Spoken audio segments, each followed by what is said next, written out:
Well, I'm joined now by Dr Krish Kandiah OBE, the founder of the Sanctuary Foundation, to discuss this further. And Dr Krish, thanks for joining us. I suppose the first question here is, for those that haven't been following every twist and turn, what does the illegal migration bill actually set out to do? So I think one of the things the bill seeks to do is actually very positive. It wants to stop the small boats that are making those perilous journeys across the English Channel. And almost everyone I know wants to stop those boats. It's just how. This bill, in my opinion, criminalises the wrong people. It criminalises the people that are so desperate they've got onto those boats, rather than the criminal gangs and the traffickers and the smugglers. So it's a bit like criminalising rape victims instead of rapists. So I think we've kind of targeted the wrong people. It also stops people from being able to claim asylum at all in the UK.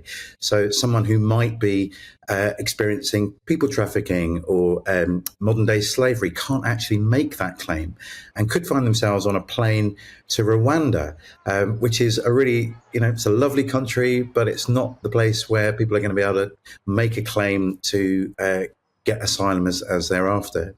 The other big challenge with the scheme is it detains children, and that's something that the UNHCR, the UN High Commission on Refugees, has challenged us on about the legality and even the morality of that scheme. I'm a foster parent, I'm an adoptive parent.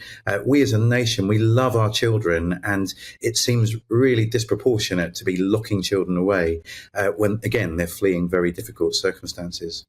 I suppose one of the big concerns that the government has with regard to that point. Sorry to come back. We'll obviously have a back and forth here, but I think one of the big concerns of the government is that a lot of these people that come across, at least some very high-profile cases, have claimed to be children when they're not. And I suppose there does need to be an element of detention, at least in the short term, to at least discover whether someone is a 42-year-old pretending to be 17 or a genuine 17-year-old.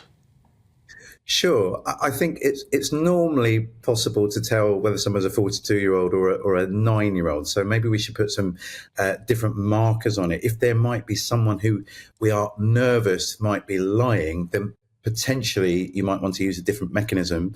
That's probably a good idea, because children that come to the UK unaccompanied normally get put into our foster care system, and you wouldn't want to inappropriately place an adult into a child placement. But I think most people have the ability to determine whether someone is really that disproportionately difficult. So why not have a special case for people that you are genuinely uncertain about?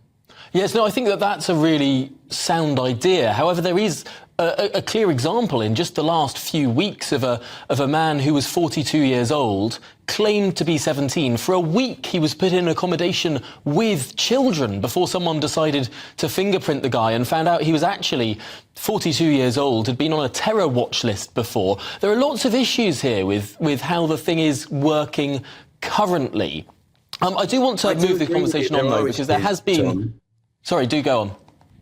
I agree with you. There are issues, and a lot of those issues are about assessment. So we have a lot of refugees and asylum seekers in hotels. The asylum seekers are there because our assessment schemes aren't working. We haven't recruited enough people to do the assessments. They aren't necessarily equipped or trained with the right tools that they need to be able to make a fast and fair assessment. So that case that you mentioned shouldn't have happened, because we've got the right assessment process in place, and we wouldn't want to endanger children by placing adults in inappropriate accommodation. So I'm with you. I think we've got common ground there. And I think the other half of this equation is, of course, that the UK has relatively few safe and legal routes for genuine refugees that people do want to give sanctuary to in the United Kingdom. This bill is suggesting that new safe and legal routes will be opened once this illegal traffic is clamped down upon. Surely that's something to be welcomed.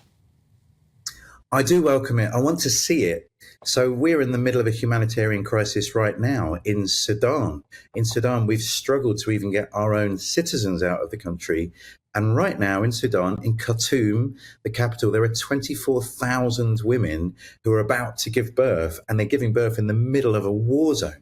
So now would be a really good time to be able to demonstrate that we are quick to respond with those safe and legal routes. And we've got a ready-made system in place.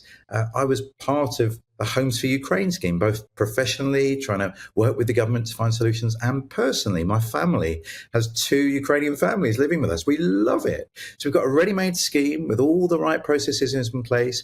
Why don't we deploy it even just for women who are pregnant, who are in danger of giving birth in the middle of a war zone?